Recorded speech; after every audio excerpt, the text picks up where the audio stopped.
Everybody. Welcome to the February 12th, 2026 Facilities and Purchasing Committee meeting. We're holding it on Zoom today at 9 a.m.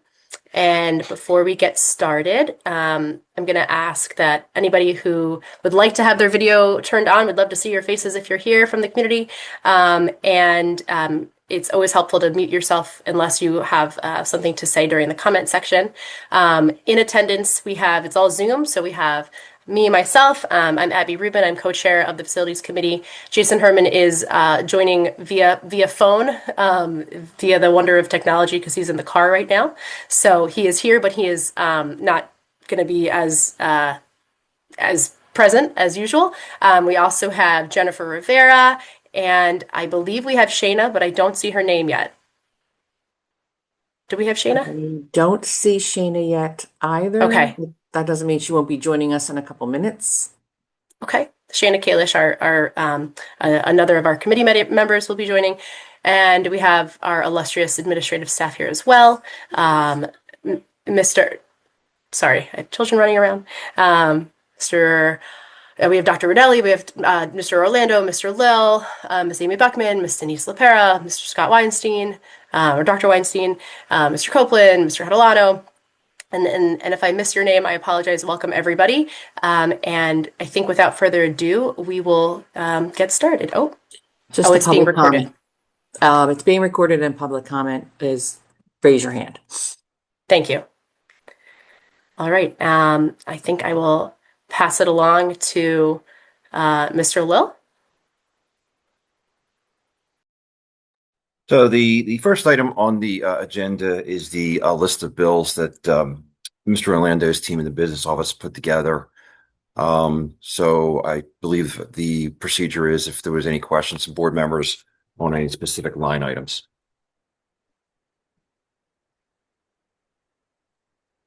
Does anybody have, Jen, do you have any questions? Yes, I just had a few questions. My first one is line item 563, the College Board dues and fees. What is that? Oops.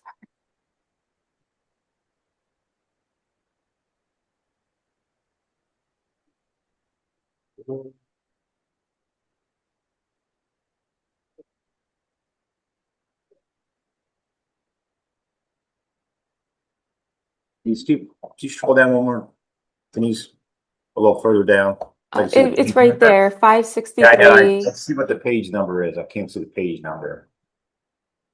10.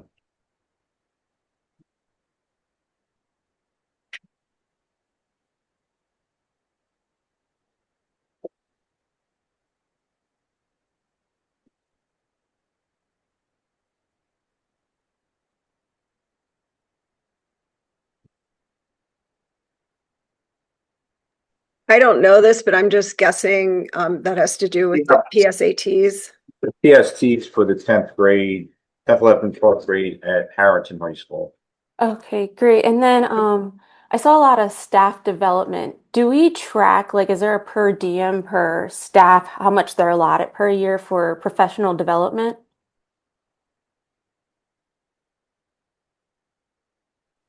That is in our annual budget. It's in different forms. So there's, each of our disciplines has professional development, and it fluctuates throughout the year. This year, we had a consultant doing PLCs, which we presented last year, and annually we present that in our budget documents. Okay, and then just two more. I saw a whole lot of names tied to athletics. I was able to identify two names because I know them. I just wanted to, but I didn't want to assume. Are those all for like referees? The referees and officials. Okay, and then my last question is line item 1018. I see the lump sum for Whistler and Pearlstein, but what is that time frame that payment covers and how many hours? I just would love to see a breakdown of that amount, and the time frame and how many hours of their time the firm provided for $57,583.56.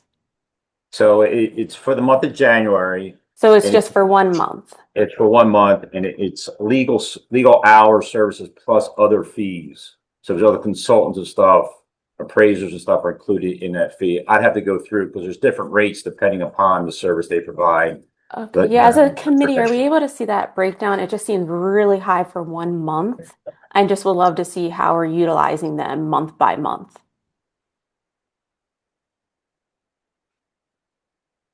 Not Yeah. now, but I think that would be helpful.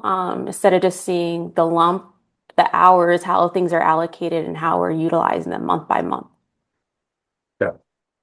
That could also be something we take a look at in a finance meeting if we wanted to have like a breakdown. Yeah, if they bring it up in finance, but since it's here, I think it'll be helpful for definitely our committee. Yeah. I Last think- year, oh, sorry.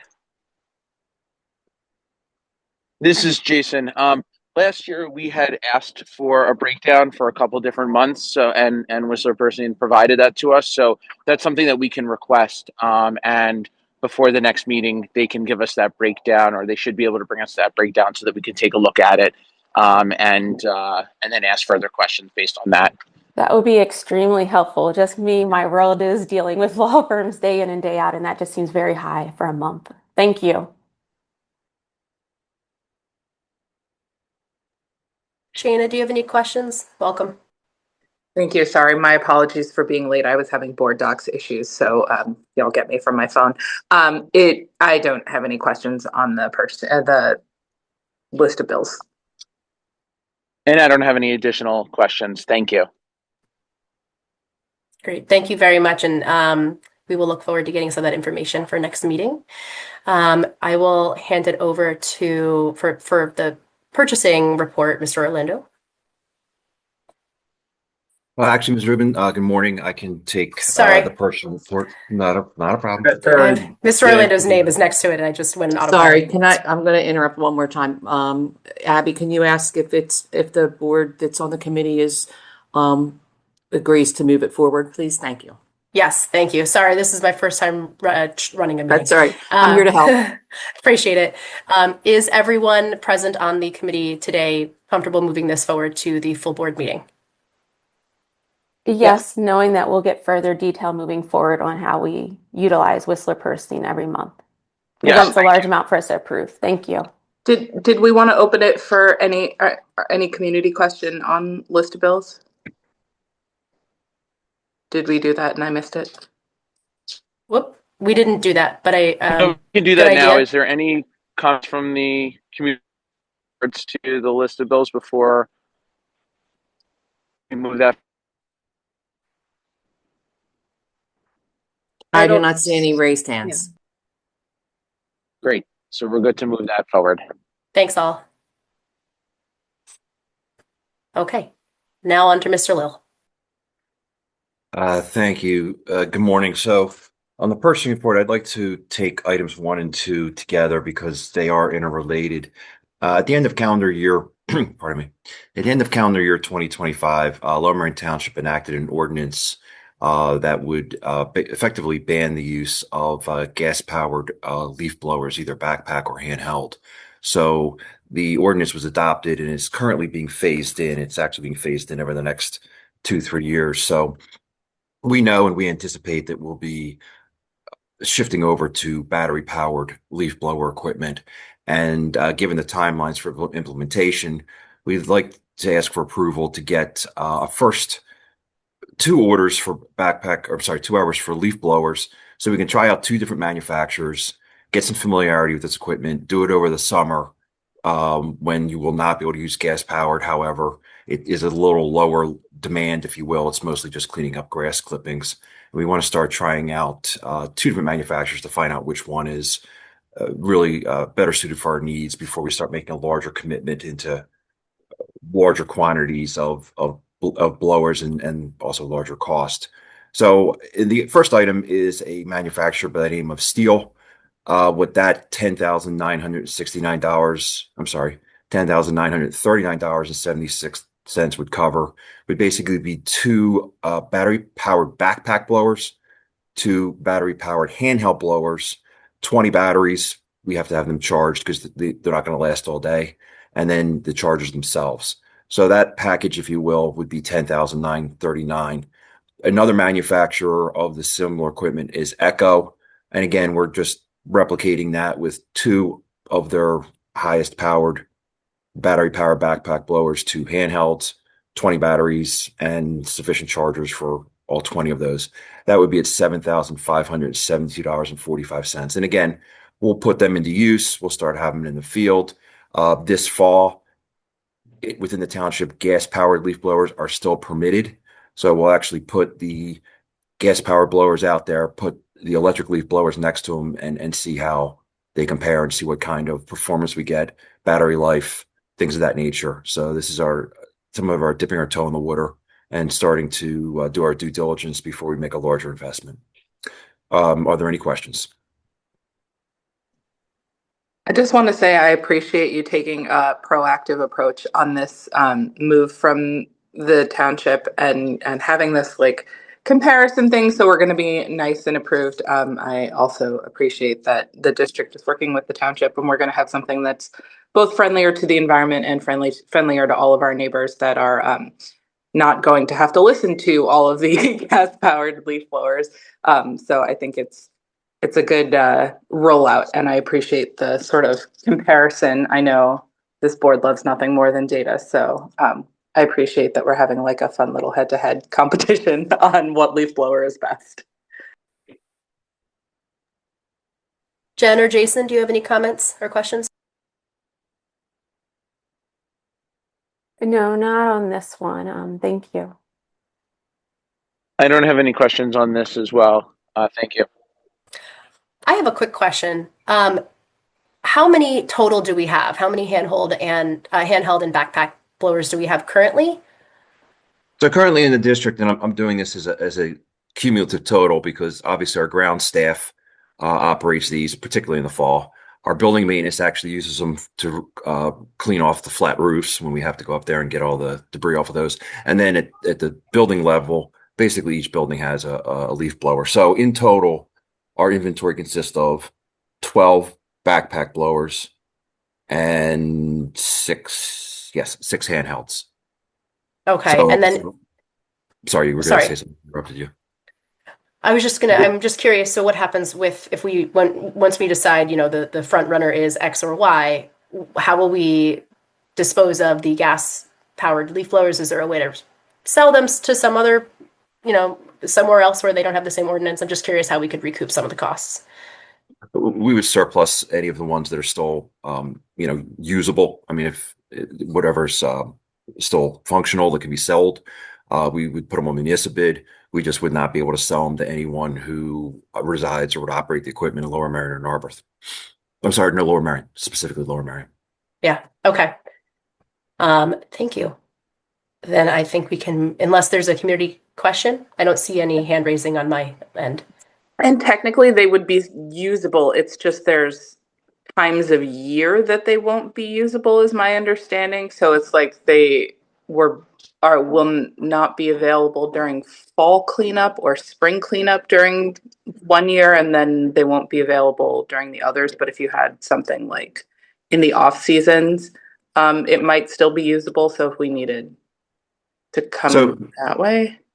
Ms. Kalish, that's correct. It actually, I mean, the ordinance has already been adopted, but it basically takes effect June 1 of this year. And the ban or the prohibition applies June 1, 2026 to September 30, 2026. So let's call that the summer months, if you will, which means, as I stated, we can go out there this fall with all the leaf removal and run gas powered, electric, side by side, have a contest, race, whatever you want to call it. Then on January 1st of 2027, they're prohibited in the winter. That's January 1 to March 31. They're going to be allowed April 1 to May 31st, which allows us to do our spring cleanup. Prohibited summer, permitted fall. And then in 2028, they basically are banning them from January 1 through September 30, which means fall of 2028 will be the last fall. You can be out there with gas powered. And then in 2029, it takes effect for the entire year. Right. Okay. So that was their phase in so that, organizations such as ourselves can start making that transition, can start getting the familiarity, can start obviously obtaining the equipment and then getting ramped up so that with some of, a phase in is the best way to describe it. That makes sense. That sounds great. We have any questions in the community? I do not see any raised hands. Okay. Thank you. So are we doing the full report to say move If, forward, or are we doing individually? Ms. Rubin, if you don't mind, I'll do the explanations, and I think traditionally you guys are usually do the whole The full report. report. Yes, thank you. Okay. That'd be great. Okay, so item number 3 is a floor scrubber. It's part of the custodial equipment that we have at all of our schools. This one specifically would be for Welsh Valley Middle School. This is a walk behind type floor scrubber. You'll see our custodians operating those in hallways and cafeterias, large floor areas. This is a replacement of an existing piece of equipment that's currently at Welsh Valley, but that piece of equipment has reached end of life. So this is a replacement for basically a direct replacement in kind, 13,443 and 50 cents. If there's any questions, I'd be happy to answer. Yeah, quick question. How long, Jim, does it normally how long did we have the previous one? What is the typical wear and tear? Yeah. I want to say it was probably around maybe 8, 9 years. Okay. So based on the wear and tear, eventually they just start to reach end of life. So Yeah. Okay. Thank you. thank you. Can I ask, Mr. Lill, I don't know if this is a thing you would know or not, but how much of a school, like how much area can one person cover using a machine like this on a given shift? Like, this obviously is not going to yay or nay my voice on whether we should buy a new floor scrubber. I'm just very curious. Like, can our really exemplary janitorial staff actually get to all the floors in all of Welsh Valley Middle School using this machine in one night, or how does that work? Well, this is not the only piece of equipment in Welsh Valley. I know that each school has at least 2 floor scrubbers, some more. And one of the things I'm sure you're familiar with Welsh Valley, with the layout of that building, you really don't have the ability to move equipment around from space to space as easily as you would in a Lower Merion High School, where you can basically put it on the elevator and it can go basically floor to floor and has a stacked, consistent footprint. Welsh Valley is separate buildings, separate layouts. So we actually do deploy the equipment based on, I guess I would call it zones, because it's just not practical for the same floor scrubber to go from A building to E building to all the various other parts. In terms of, how much they get done in any given shift, every evening custodian is assigned an area. So one custodian would have the front lobby, main hallway. Well, that would be the type of thing where we would make sure that the right equipment is there, where the floor scrubber would be more appropriate than a classroom, where a classroom would be a mop and bucket, bathroom would be a mop and bucket type of thing. Okay. Thank you. It was just a curiosity. I appreciate you indulging me. Do we have any other questions? Okay, I think we're good to I don't have any additional questions. Thank you. Thank you, Jason. I think we're good to keep going. Thank you. The 4th item is a Lower Merion High School. This is related to the swimming pool. The water heater that maintains the temperatures of the swimming pool water, that system does date back to the original construction of the building, so that would have been put in service in fall of 2010. Currently, the existing water heater has reached end of life, and regrettably, some of that has to do with the corrosion that's going to come when you're involved in a system with chlorine. We want to upgrade that pool heater. There's better technology out there now, more corrosion resistant. So we can remove all the parts that are basically failed or basically corroding, and that would be at a price of $31,819 and 26 cents. If there are any questions, I'll pause, and then I have the 5th one as well. I have a quick question. Yes. This is also kind of a curiosity, but I'm curious for cost savings. Could we consider salt water instead of chlorine, or are there certain requirements, PIAA kind of stuff, that requires chlorine? I mean, that's a good question, because I know there are people who actually have personal pools that are saltwater. I remember someone that had chlorine allergy, and their family actually had a salt pool. I could certainly look into it. It's not going to change where the heater is, and also even the salt water has certain corrosivity to it. I mean, water in general, even pure deionized water. I mean, there are things that are going to corrode. So it's the type of thing that, is eventually going to wear out because those parts are just exposed to a lot of that wear and tear. Yeah. No, I just was curious because there has been a shift around here for saltwater Same, personal yeah. pools. So I was just curious. Okay, thank you. Any other questions? I Sorry. had a question for Mr. Orlando. I know we allow for community memberships and we have outside groups that rent our pool. Is there an accounting way, or does it make sense in any way for us to designate the funds that are coming in there to specifically support the maintenance and operations costs and purchases for the pool from that money? Or is it not enough that it would make that difference? Or does that just make your accounting life complicated in a way that it doesn't have to be? Or would that make sense?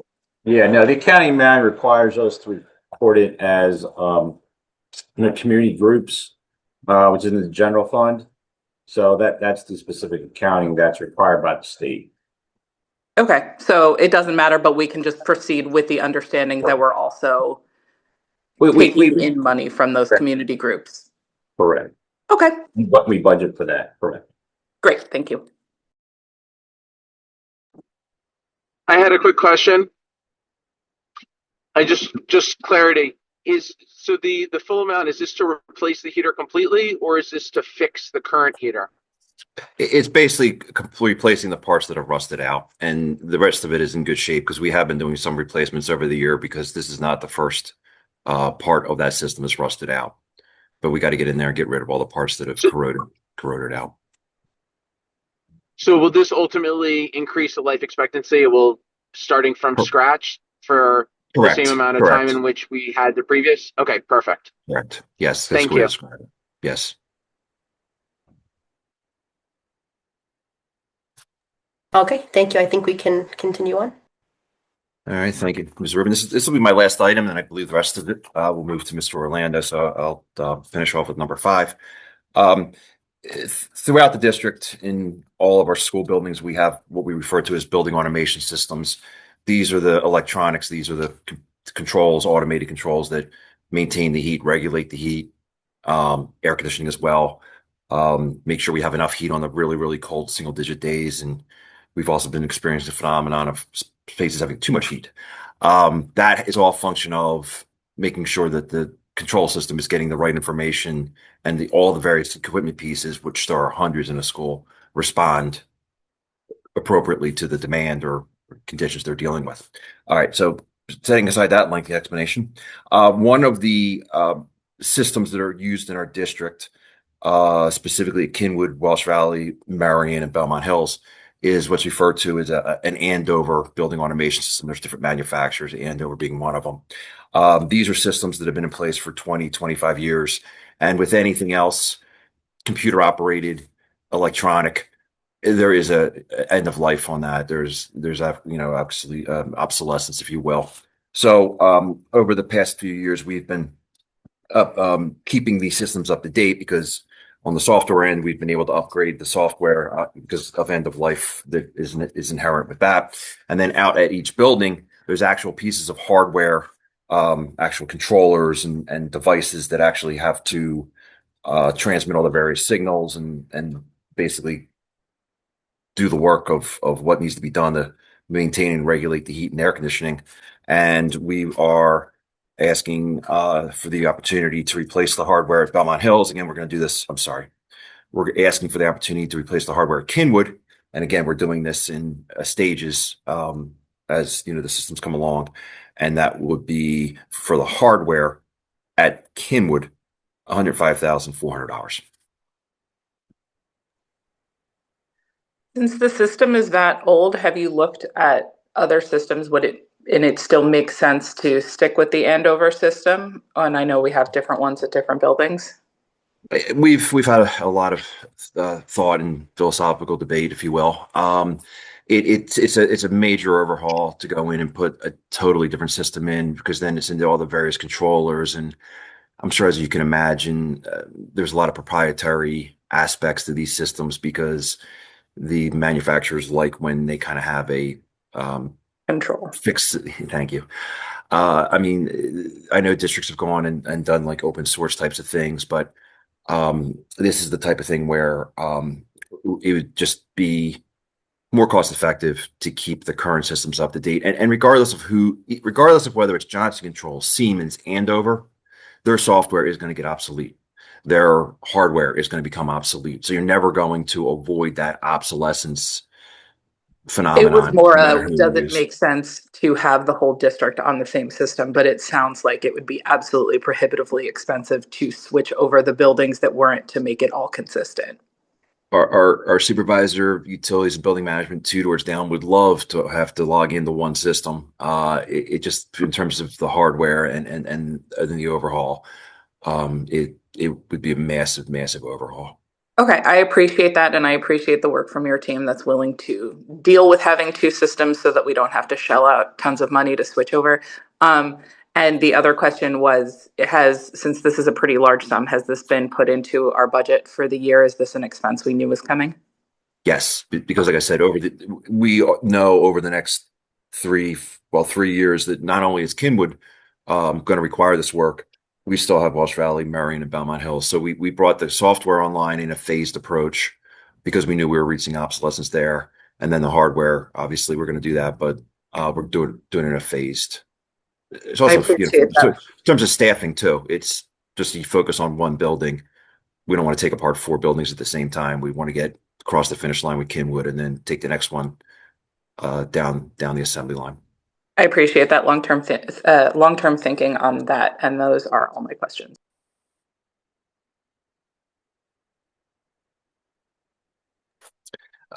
Ms. Rubin, if everything is okay for items 1 to 5, I'm going to give the stage to Mr. Orlando. Sounds great. Thank you very much. I just had a Thank you. question. Sorry. Oh, sorry, May I ask Jason. a question about about the heating and cooling? I just wanted to find out if we do these upgrades for will this make, I know that we've had some issues with Kenwood with regards to heating. Will this make it more efficient, our heating and cooling system, to lower costs?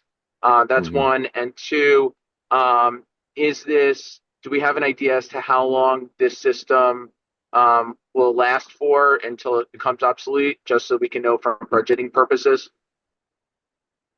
So in terms of the longevity, we got 20 years out of the system that's in there now.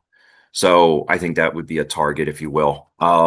Again, software that's notoriously, goes through obsolescence and updates and things of that nature. Pardon me.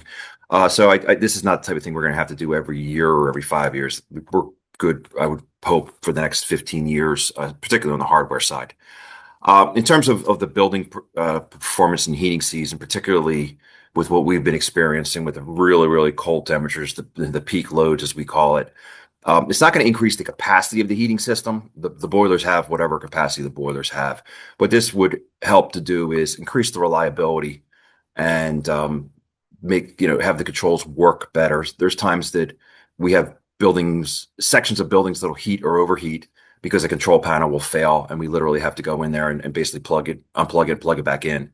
That's the type of hardware issues that cause issues throughout a heating season. So it's always better to have that in better condition and up to date. But all of these systems have their glitches on a day-to-day basis.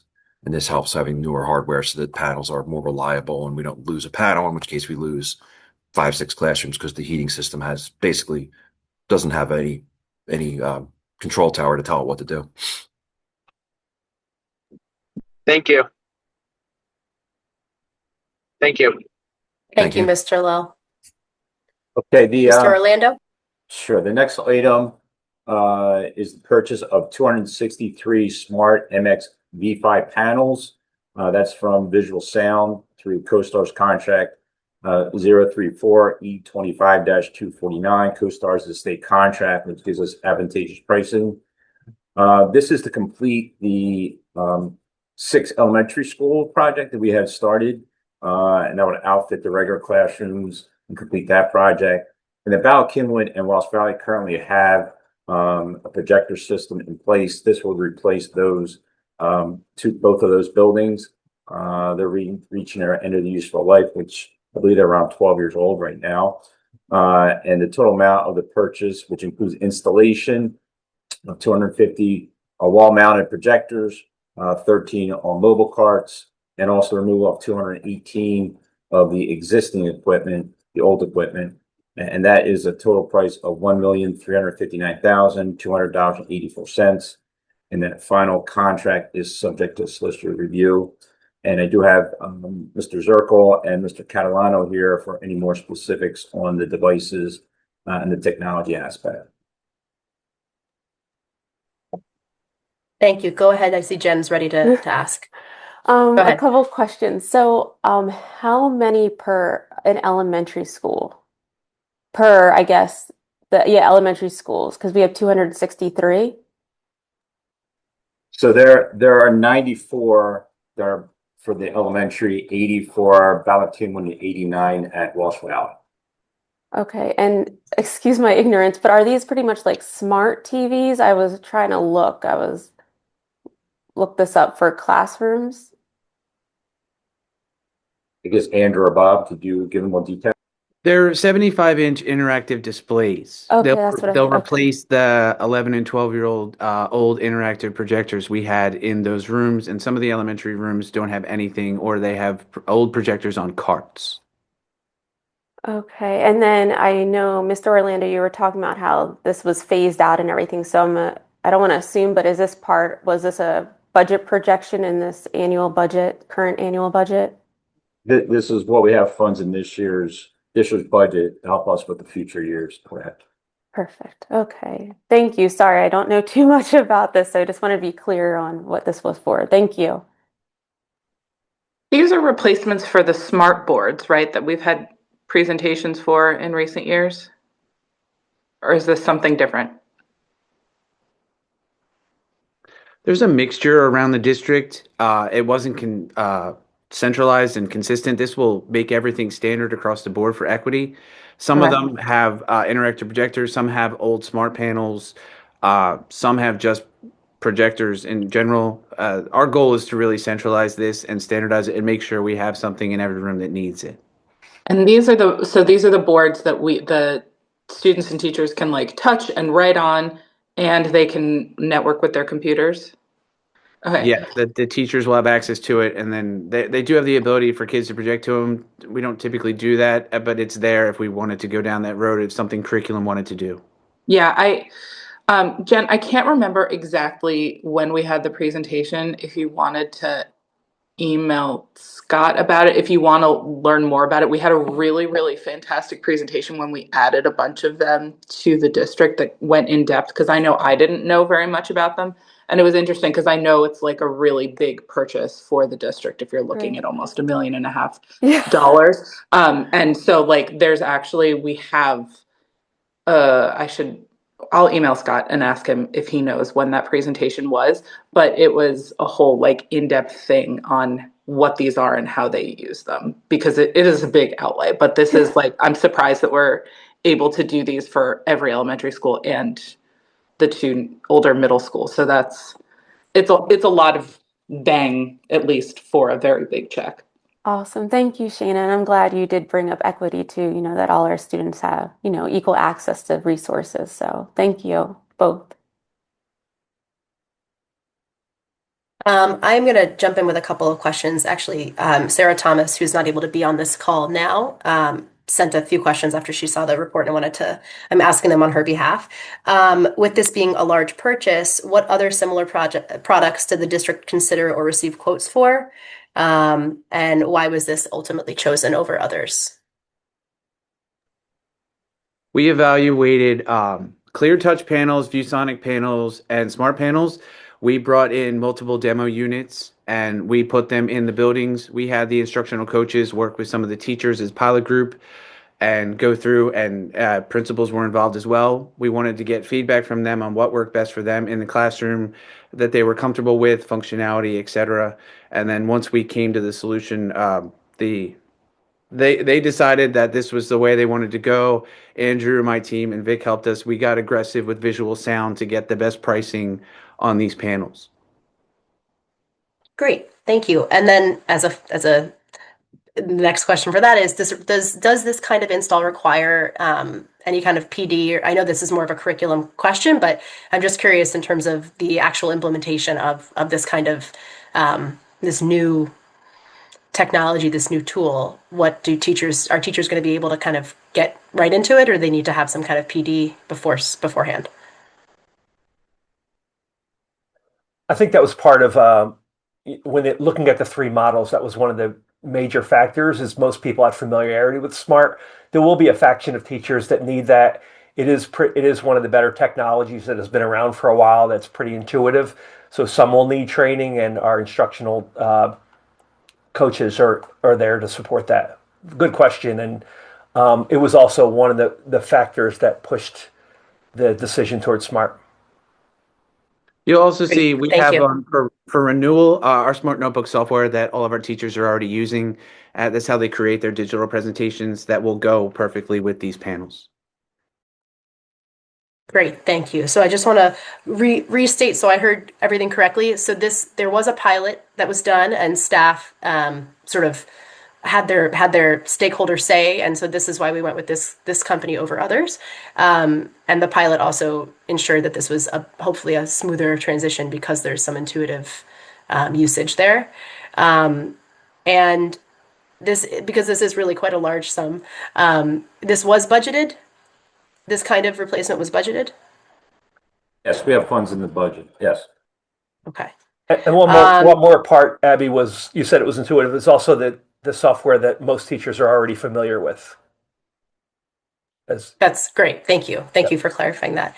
And then in terms of the install, so in the purchasing report it says Bala Cynwyd and Welsh Valley Middle School, but this purchase is for the entire for all of the schools, correct? Like these 263 panels are for the whole. For the six elementaries and Bala Cynwyd and Walsh Valley. Okay, can you walk through the timeline of install or what the projected thought is? Yeah, I could actually probably Mr. Zirkle knows a little more than me, but some will be done over the spring break and then throughout the rest of the spring and to now the end of the school year. Yeah, that's correct. The BC will be first over spring break, and then the remaining buildings will be immediately after school lets out. Okay, one of my great. concerns with the install was the timeline. So we met with the vendor as well as the installer and the lead installer, and we feel comfortable that the amount of units would be able to be installed according to that timeline. So did the meetings and the due diligence there because we want to make sure this goes smoothly. It's a lot of money. It's a lot of units. Training will be something that we target for the teachers. So all good questions that you have. And I think we're on track to do. Thank you very much. Does anyone else on the call have questions, or are there questions from the community? Actually, sorry, we'll do that at the end of this report. I apologize.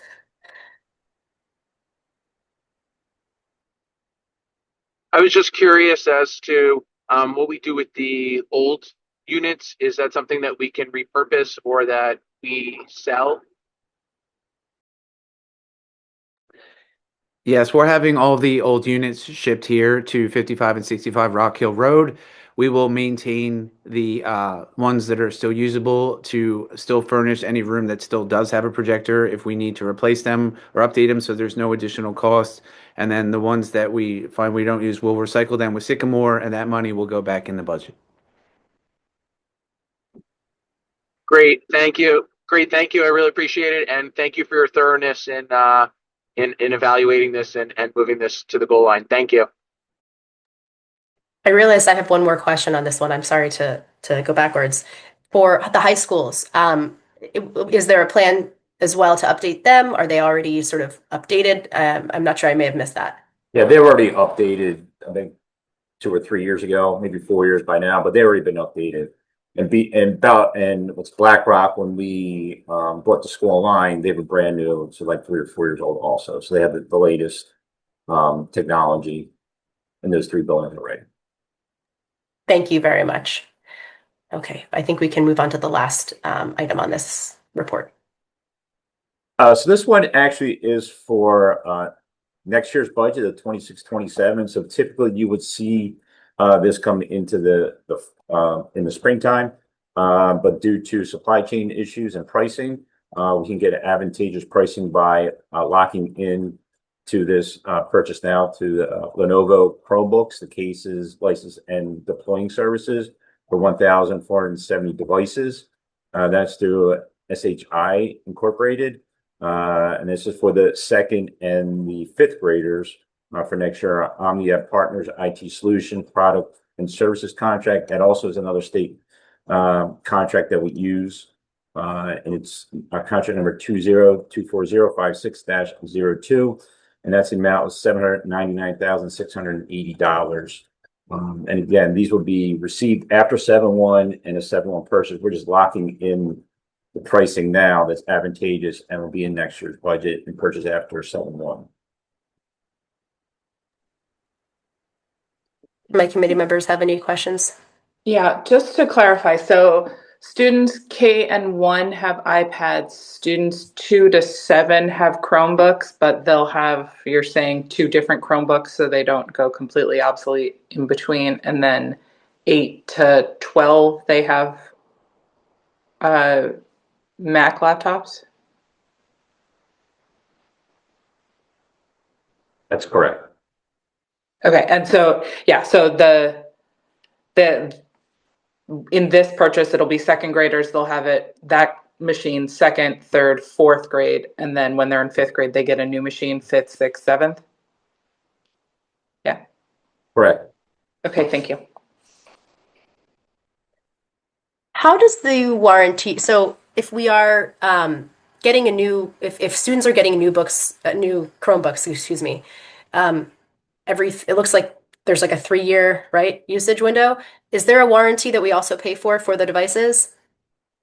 Are we getting are we getting bang for our buck by having the warranties if we're replacing them every 3 years kind of anyhow? Does that make sense? Yes, the warranty is built into the price. So there's a 3-year warranty associated with that cost for each Chromebook. Okay, so we're not paying additional for a warranty. And what happens to those that we've determined are obsolete? What happens to those devices? Yeah, so in the 4th year, we bring those back here to Rock Hill Road. I'm saying here, but here is for me is Rock Hill Road, and we evaluate them. And the ones that are serviceable, we keep them for loaners, and the ones that are not, we recycle with a recycling company.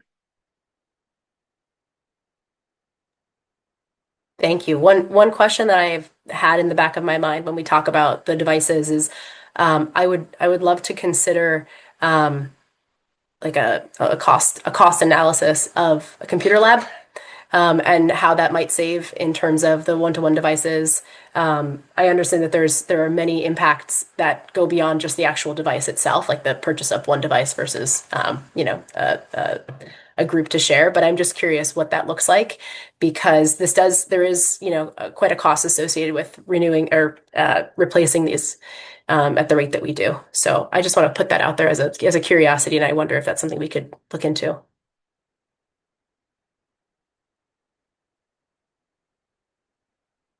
Are there any other questions from my committee members? I was just curious. Sorry, I was just curious. Is this similar life cycle to other districts in the sense of the 2 years for the iPad and then the 3 years for the Chromebook and then the new Chromebook for 3 years and then the Mac? Yes, every district has their own cycle, but there is some kind of cycle where machines last 3 to 4 years, and depending on the machine we have and the applications and things like that. But every district has their own, but there is some kind of cycle, and we're not out of the realm of timelines for our machines. And also, correct me if I'm Perfect, thank wrong, you. our iPads aren't replaced every 2 years. It's just that by the time we have them in second grade, we think that they are that it is appropriate for them to have a computer as opposed to an iPad. And so the iPad that a first grader has would be wiped and then reassigned to a new kindergartner if it was still in good working condition. Correct. We Yes, keep that's them correct. for 5 years. Yeah. Yeah. And we just rewipe them. Yeah, they don't follow the student in first and second grade, and they're on a 5-year cycle. Right. And also, we can have parity to a certain degree, but I will point out that this district has led the way for years on having one-to-one devices, both in terms of technology access for our students and preparing them for the world that they're graduating into, but also having that equity for students for whom their personal financial situation would be different and might or might not prepare them for having the same kind of tooling and hardware and software at home, and that it was a major lifesaver during events like COVID, where we had one-to-one and we were able to continue virtual learning in a way that it was difficult, but our students were still able to have instruction, whereas districts like Philadelphia had to essentially shut down their school year in March when everything closed down. I'm also curious, how did we decide to switch from Dell to Lenovo? It looks like we had Dell prior. I used Lenovo in my previous district, and we were able to save significant money by switching. We brought in the Lenovo devices and, again, did a pilot, had the coaches go out. I got feedback from students, teachers, principals. They liked this device better, and we were able to save money. So we're planning to phase in the Lenovo Chromebooks over the next couple years. It'll save us money. In my opinion, it's a better device. The feedback we got, it's a better device. So best of both worlds. Thank you. Do we have any other questions? Miss Herman did have her hand raised, but I'm not sure if she still has that same question. Thank you. No, Jason asked my question. Thank you. Sorry, Ms. Herman, I didn't see your name. No, that's fine. All right, then are we comfortable moving this forward to the board for Tuesday's meeting? Yes. Yes. Okay. Ms. Rubin, I just wanted Yes, to, thank you. I just wanted to clarify, I'm sorry, Jason, I just want to clarify one of your questions. Your question was, does the high school have, all these interactive boards as we, in number 6, I believe. They mainly have projectors. They're not interactive. You talk about does this outfit the entire district? And, just to clarify, so everybody's on the same page, it does not. This would cover, the K through 6 schools. I'm sorry, K through 4 schools, actually K through 8 schools. But the high schools mainly have projectors to where they're not interactive. Just wanted to make sure we all left this call understanding what was the case. Thank you very much for clarifying. So is the idea that the high schools would eventually join the party? Yeah, we would have, again, you see from this budget item, it's a large budget item. You probably get 263 in each of the schools, right? Because of the amount of classrooms in each school. So it's something that we'd love to do and we would put on the plan to put in the budget, but we'll see what we could do and how fast we could do it. Okay, great. Thank you. I expect this to be a lively conversation at the board meeting as well, because it's a large ticket.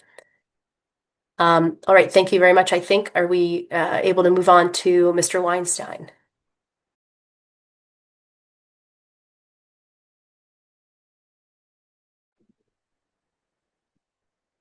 All right. Did we transition or are you waiting for hands? I don't think I see any hands. Are there hands that I missed?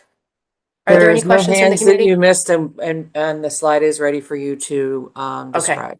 Thank you, All right. Mr. Weinstein, for checking.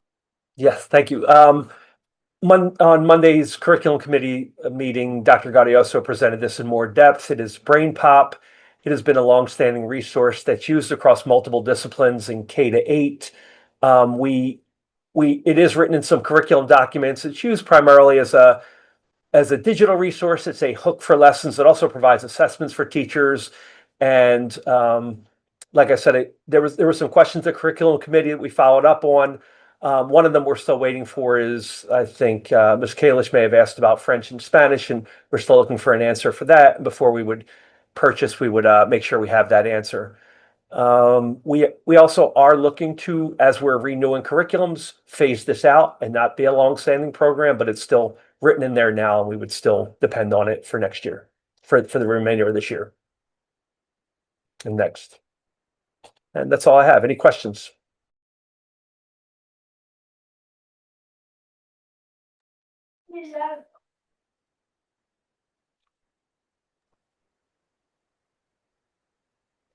All right. I think it sounds like Miss LaPera, are there any hands that I don't see? I have the not community? seen any hands.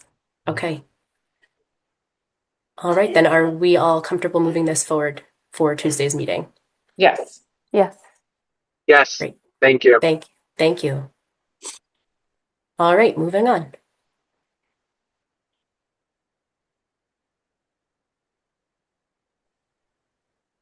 Bob, you're on Zoom. Bob, you're on mute. Oh, sorry. Sorry, I Should turned have my camera introduced you. on. I didn't unmute myself. Thank you. So as I mentioned previously, this is a renewal of our smart notebook software that all of our teachers use to create interactive presentations that they use on their projectors and hopefully on their smart panels in the future. Also, Lumio is part of that as well, which is another piece of software they use to create these interactive presentations and digital content for the students. Fortunately, this is the same price we've been paying the past 3 years. It's renewal for $18,956.70. So I think we're very fortunate to get the same price again to continue to provide this software for our teachers. It's a 1-year contract? Yes.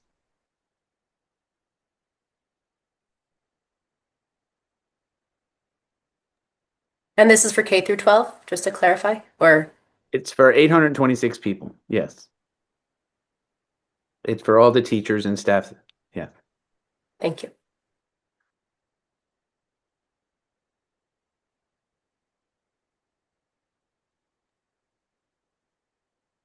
Do we see any other questions? I do not have any raised hands. Okay, are we comfortable moving this forward for Tuesday? Yes. Yes. Yes. Great. All right, thank you. Now, have there been any questions submitted from the community regarding any of the discussions that we've had or any of the topics we were presented?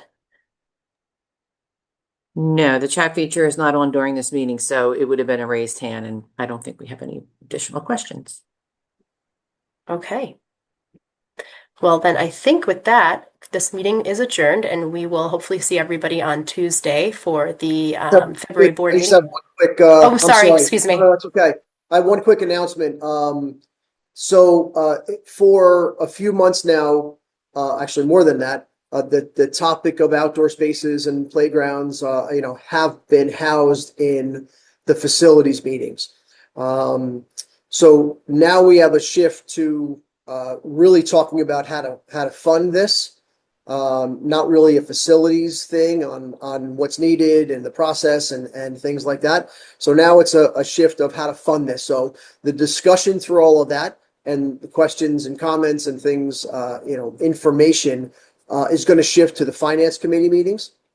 Now, and those finance committee meetings, the next one is February 27th at 9 a.m. in person in the boardroom. I will throw a little caveat in there. If we talk about alternate funding, there is a lot of details and a lot of things that we want to make sure we get right.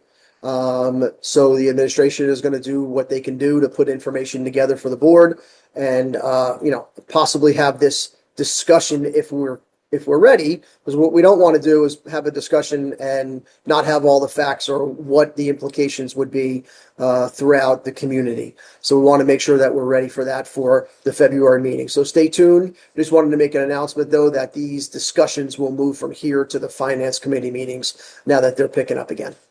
Thank you for your time. I appreciate that. Thank you very much. And I think with that, we will adjourn and hopefully see everybody on Tuesday the 17th for the February regular board business meeting at 7 p.m. in the district administration office. Thank you very much. Bye-bye.